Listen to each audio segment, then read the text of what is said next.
먼저 오늘의 차트. 자, 볼까요? 이거는 빅스입니다.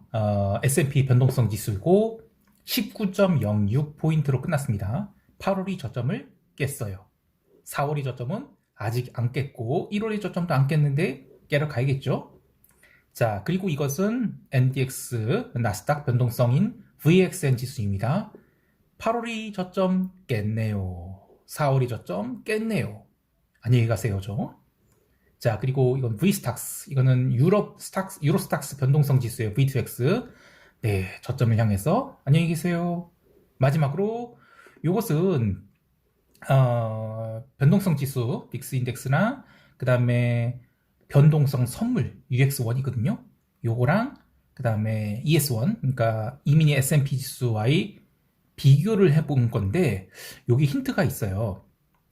이 UX, 그러니까 변동성 선물이 요 지수인 변동성 지수보다 백워데이션일 때는 지수가 내려가요. 그런데 지금은 콘텐코 상태가 계속 유지되고 있죠. 콘텐코 상태가 되면 웬만해서는 변동성 폭발을 안 하더라, 지수가 안 빠지더라, 이겁니다. 그러니까 더 긴 시기열로 봐도 그래요. 근데 이거는 분석하는 게 뭐 방법론이 다 다양하기 때문에 제가 어떻게 말을 할 수는 없는데, 이거를 잘 분석을 하다 보면 시장이 미리 변동성 고평가되는 구간이 있어요. 그리고 변동성이 실현되는 구간이 있고요. 그러면 이거 지수가 폭락을 해도 한계가 있겠구나, 또는 폭락을 해버리면, 그러니까 본장 개장 전에 폭락하게 되면 오히려 반등을 할 수 있겠구나, 이런 힌트를 얻을 수 있거든요. 뭐 이것은 뭐 나중에 파이썬 돌려보시면 좀 보일 거예요. 자, 여기까지 하고 시황 시작할까요? 갑자기 이제 오늘 차트 얘기하니까 그 외과 선생님 중에 양손 집도이라고 있어요. 양손을 다 사용해서 이제 수술을 하시는 분이 계신데, 그런 분들은 페이가 한 1.5배, 2배? 하여튼 많이 높아요. 근데 갑자기 오늘의 차트, 이거를 그분한테서 배웠거든요. 아무튼 쓸데없는 소리고, 자, 시작할게요. 12시간 전에 마감한 트레이더가 생생하게 전하는 글로벌 마켓 리뷰 델타1입니다. 우리 시장은 외국인이 공격적인 현선물 매도로 시장이 급락을 했는데 해외 시장은 여전히 잘 버티고 있어요. 며칠 전만 해도 종합주가 지수 2401포인트에서 2501포인트까지 스트레이트로 급등을 시켰다가 다시 68%를 반납해버렸는데, 그렇다고 하락으로 전환되었느냐? 그렇게 보지 않고 있습니다. 해외 시장도 논팜 지표 발표로 급락이 나왔다가 또 숏커버를 주고 말았는데, 엉덩이 딱 붙이고 롱 포지션 유지해야 되는 이유 이야기해 보겠습니다. 자, 아시아 세션 갑니다. 우리 시장은 현물 개장 예상 체결가는 나쁘지 않았어요. 근데 개장하자마자 1분 만에 선물을 1200억을 시장가로 때려버렸죠. 그리고 이후 10분 동안 1000억 원이 현물을 던졌어요. 그러자 시장은 급락이 나왔습니다. 특히 매도가 집중된 것이 삼성전자와 SK하이닉스였어요. 목요일 이 마이크론 등 반도체 주주가 좀 약했던 것이 이거 우리 시장에 좀 영향을 줄 수 있겠다 싶었는데, 외국인들이 바로 매도를 하면서 시장을 눌러버렸습니다. 그런데 이때의 선물 흐름을 보면 의도적으로 누른 것들이 보여요. 이 API 데이터를 보면 선물 매도를 때린 양보다 속도가 더 빨랐어요. 그러니까 오늘 포지션을 쌓겠다고 추세적인 선물 매도를 한 게 아니라 종합주가 지수 2500선 이 고점을 찍고 나서 그때부터 미결작정을 쌓으면서 조심스럽게 숏을 쌓았죠. 그런 쪽에서 오늘은 그 이익을 극대화하기 위해 호가를 의도적으로 누르면서 공격적인 선물 매도를 한 거예요. 그래서 지수 하락폭에 비해서 선물 매도량은 얼마 되지 않았어요. 그리고 옵션 만기를 앞두고 의도적으로 지수 하락을 빠르게 시키니까 개인들이 외가격 풋옵션 매도 이 손절매가 나왔죠. 그래서 감마 스케치가 좀 나왔는데, 그래서 외국인들이 개장 후 30분 동안은 풋옵션을 대량 매도한 게 나타납니다. 이거는 기존의 선물 매수 그리고 풋 매수 포지션을 빠르게 어나인드 하면서, 그러니까 현물과 선물을 동반 매도를 하면서 헤지 풋다라는 것을 이익 청산했다, 이렇게 볼 수 있겠습니다. 옵션 시장에도 이 개장 후 5분도 안 돼서 지수가 급락을 하니까 개인이 콜옵션 매수 빡 들어오고, 그러면 오늘 상방 글렀다 이거죠. 그러면 325 스트레들 탑이 아니라 320의 스트레들 탑이 나오겠구나, 이렇게 되죠. 그러면 이제 초반 30분 동안은 320을 전후로, 그러니까 그때 흐름은 이제 318.35를 찍고 319선까지 올라왔는데, 그냥 여기서 등락하면서 홍콩 세션 개장을 기다리겠다. 이렇게 볼 수 있는 거예요. 근데 의외로 홍콩 시장이 방향성 없이 움직였습니다. 그러면 이제 시장은 조심스럽게 반등 시도를 해야 되는데 이 현물 매도가 워낙 탄탄히 막히고 있는 거예요. 막고 있는 거예요. 그래서 이거 시장 상승 글렀다. 이렇게 보고 시장 참여자들이 포지션 축소하기 시작합니다. 그리고 11시 이후에는 점점 흘러내리기 시작해서 11시 30분에는 롤링다운 임계점까지 내려오게 돼요. 자, 그런데 그런 과정 속에도 선물 매도 미결제 약정은 증가하지 않았습니다. 그냥 현 선물 누르기로 시장이 못 올라오게 틀어막고 있으니까 콜옵션은 계속 고평가가 있었어요. 그러니까 컨버전 사이클의 사이죠. 결국에 못 견딘 시장은 오후 2시 40분 이후에는 롱 없다. 롱포를 쫙 집어치우기 시작하면서 종가 저가로 처박히게 됩니다. 안타까운 것은 장중에 그렇게 선물을 누르던 외국인들은 마감 동시효과 끝나고 이 현물 마감 동시효과 끝나고 선물에서 손절매 나오니까 잽싸게 선물 매도를 걷어내기 시작했죠. 그래서 종가에는 장중에 6천억 넘는 선물 매도를 하던 것을 빠르게 걷어서 선물 순매도 2,750억으로 마감하게 됩니다. 12월 첫 거래일에 종합주가지수 2,500선, 그러니까 그 고가에서 선물 매도를 천천히 쌓은 그 미결제 약정이 아직은 남아있어요. 근데 이들이 다음 주 만기주에 아래쪽으로 방향성을 쳐박기에는 많이 불편한 상황이죠. 반대로 당겨 올리기에도 이제는 콜 미결이 많이 쌓여서 부담스럽습니다. 그러면 이제는 전적으로 박스권에서 춤을 출 것으로 보고 있어요.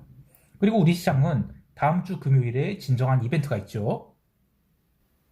금융투자소득세 이벤트인데 만기주 다음 날이라 만기주에 차월물 포지션을 굳이 잡지 않고 이벤트 이후에 잡아볼 계획입니다. 한국 시장 정리하면 외국인들이 고점 매도한 선물을 이익을 극대화하기 위해서 빠르게 밀었고 그렇게 밀어낸 선물 매도분은 상당량 이익 실현을 했으며 여기서 더 밀기는 쉽지 않겠지만 크게 오르기도 당장은 어렵겠다라고 보고 있습니다. 이제 유럽 세션으로 넘어갈게요.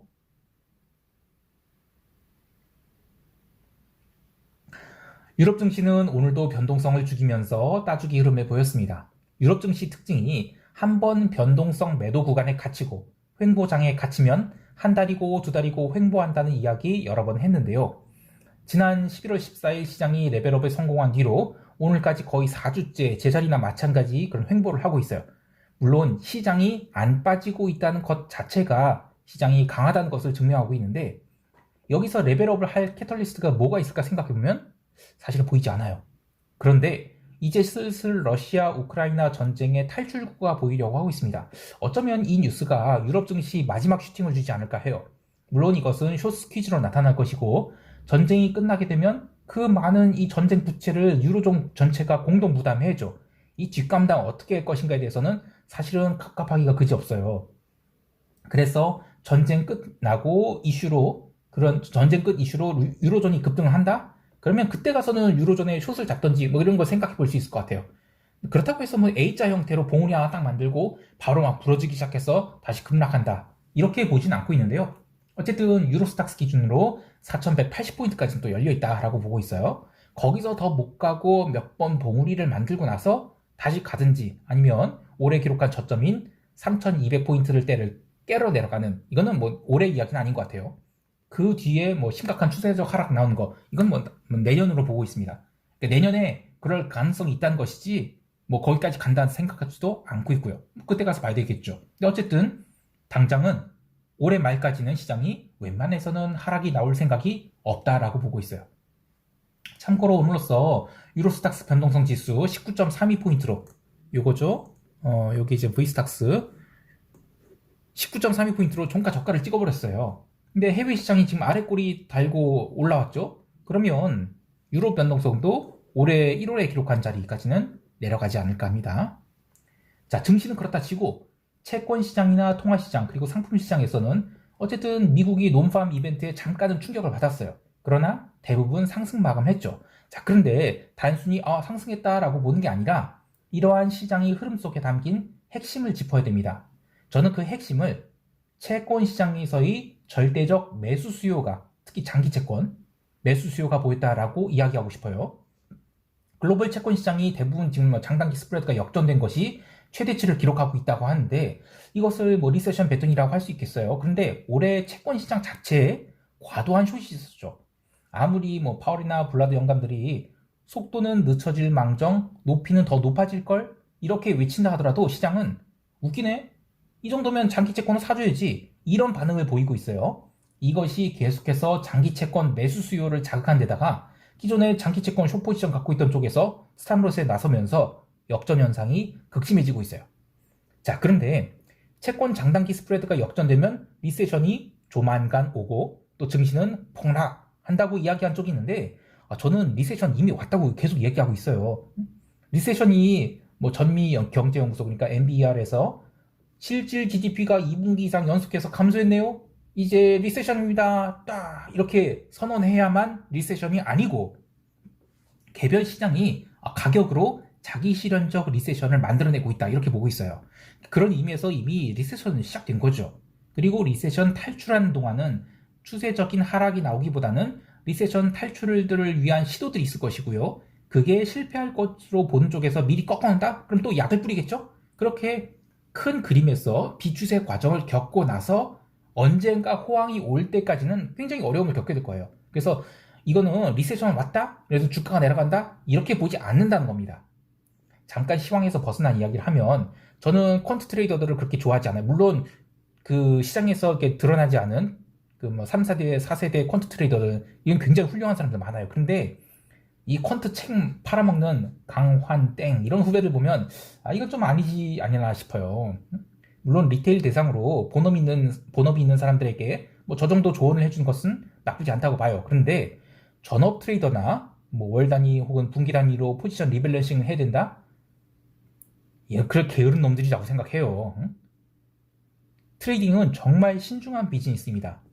자, 다시 시황으로 돌아와서 채권시장과 통화시장 그리고 상품시장의 흐름에서 채권시장은 이 장기 채권의 실수요가 계속 유입되었다라고 한다면 통화시장에서는 어제 시황에서 이야기한 대로 일본 투자자들이 해외 채권 관련 해지 수요로 엔화가 강세를 보이면서 달러가 눌렸다. 이게 핵심이라고 할 수 있겠어요. 아직 달러가 완전히 부러졌다라고 보진 않지만 어쨌든 그게 핵심인 것이고 상품시장에서는 구리가 계속 강세를 보여서 톤당 8,450달러까지 왔어요. 자, 그럼 이것만 보면 이거는 리세션 베팅은 아니잖아 라고 할 수 있겠지만 구리 가격이 상승한 시간대를 잘 보면 아시아 세션, 그러니까 상하이 금속거래소 트레이딩 아워가 아니라 LME 세션이나 커맥스 세션에서 오르고 있고 이거는 재고 부족 같은 실수요 이슈일 수 있겠다 이런 생각이 들어요. 반면 기름 가격은 기술적인 음봉을 맞았죠. 일요일에 오펙 플러스 회담을 앞두고 있습니다. 근데 천연가스가 9% 가까운 급락이 나왔어요. 이번 주 내내 하락을 했죠. 이것은 러시아 우크라이나 전쟁이 탈출구가 보이는 그러니까 에너지 위기는 이제 확실하게 정점을 찍지 않았냐 이런 것을 고려하면 이 오펙 플러스가 아주 강도 높은 감산을 발표하지 않을 경우 SPR 매입 개시 시점인 70달러까지는 뭐 급락이 나왔다가도 반등을 거듭했다가 하면서 하향 수렴하지 않을까 해요. 자, 이제 미국 세션으로 넘어갈게요.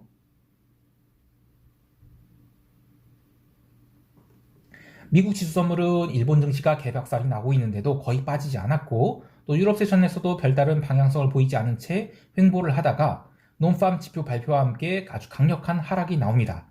근데 재미있는 것은 지표 발표와 함께 3분 만에 마이너스 1.5% 가까운 급락이 나왔죠.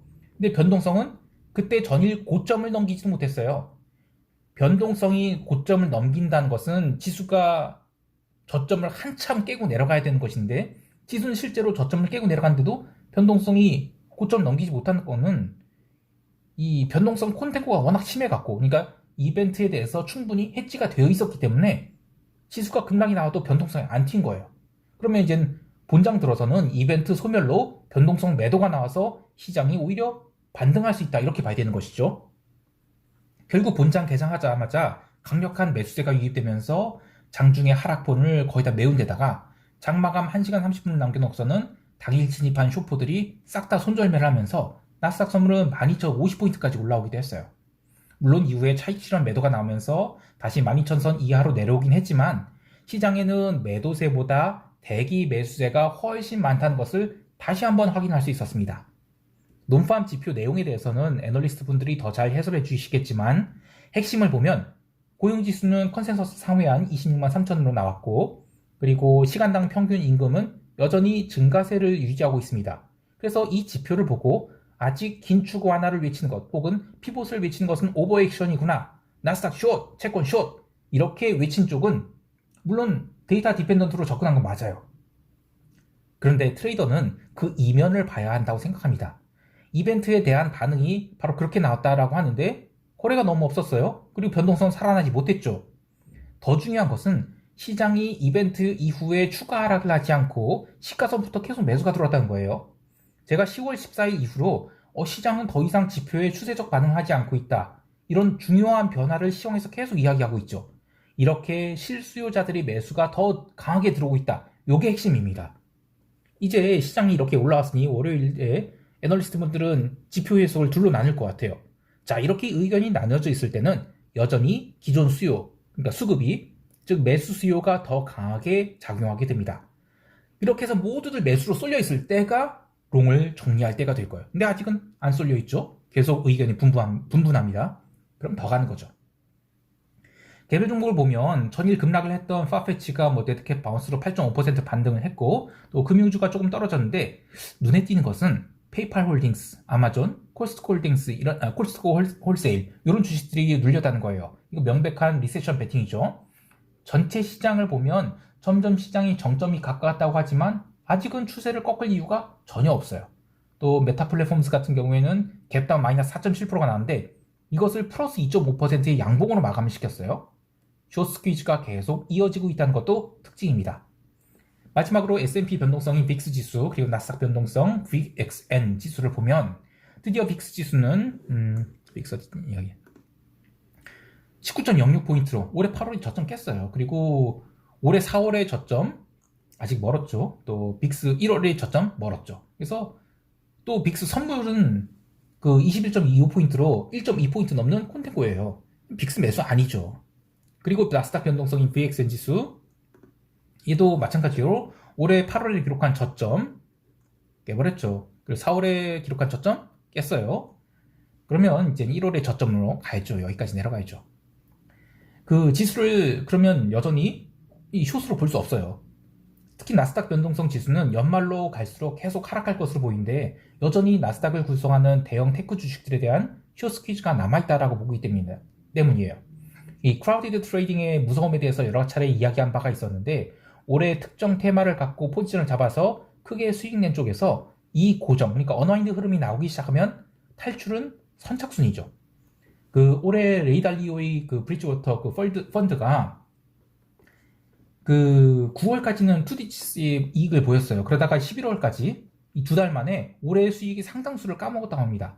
이제 남은 한 달 동안 포지션 꺾지 않는다 그러면 나머지 수익률마저 까먹을 수 있어요. 그래서 포지션 언와인딩에 대한 압력은 더 강해지지 않을까 합니다. 이런 거는 물론 펀더멘털과는 관계없죠. only 수급 문제인데 자칭 퀀트 트레이더들은 난 그런 거 모르고 라고 대응을 하죠. 이 몹시 게으른 겁니다. 자, 여기까지 하고 시장 총평하면서 대응 전략 이야기할게요. 우선 한국 시장은 시장이 과하게 하락한 것에 대한 반등 시도는 있을 것 같아요. 근데 여전히 방향성 드라이빙을 위한 캐털리스트가 없다는 점은 좀 부담스러운 부분이고 외국인들의 매매로 과도한 등락이 나온 것이지 이 지수가 계속 하락할 것으로 보지는 않고 있어요. 그래서 아시아 세션 설명할 때 이야기했듯이 콜옵션 고평가 현상이 아직 있거든요. 그래서 컨버전 수요는 있을 것이고 시장은 그냥 점진적 상승을 한 듯 하다가 눌리고 이런 지루한 변동성 매도장이 진행될 것으로 봅니다. 진짜 방향성은 옵션 만기 다음 날이 이 금투세 발표 이후에 있을 것 같은데 해외 시장과 마찬가지로 발표가 어떻게 나오든 시장이 급락이 나오면 아주 감사합니다 하고 2023년 1월물 콜옵션을 그때 가서는 분할 매수할 계획입니다. 옵션 만기주가 가까워져서 10월부터 끌고 오던 선물 매수를 포함한 롱 포지션을 많이 줄였어요. 근데 이거는 시장이 하락한다라고 베팅한 게 아니라 어차피 12월물이 쿼드러플 만기예요. 그래서 선물 매수 포지션을 치워야 되는 것이고 또 금투세 이벤트가 더 중요하다고 보고 포지션을 치운 거예요. 근데 금투세 이벤트에 대해서 간단히 얘기하면 저는 밀리면 아주 감사합니다 하고 그냥 받을 거예요. 자, 화요일까지는 변동성 매도 포지션을 끌고 갔다가 이후에는 순수 롱 포지션을 잡아볼 계획입니다. 해외 시장에 대해서는 나스닥 매수 그대로 홀딩 중입니다. 그 외에는 딱히 포지션을 키워볼 만한 것들이 보이지 않아요. 단기 매매 관점에서는 월요일 오전에 오버슈팅 나온 것들 단기 조정 관점에서는 접근해보고 싶은데 그마저도 변동성 증가하는 상품으로 보이지 않고 있어요. 그래서 그냥 이제 시장은 붓클로징 시즌이라고 보고 저도 해외 시장 포지션은 따로 늘리지 않을 것입니다. 즐거운 주말 되시기 바라고요. 이상 델타원이었습니다. 감사합니다.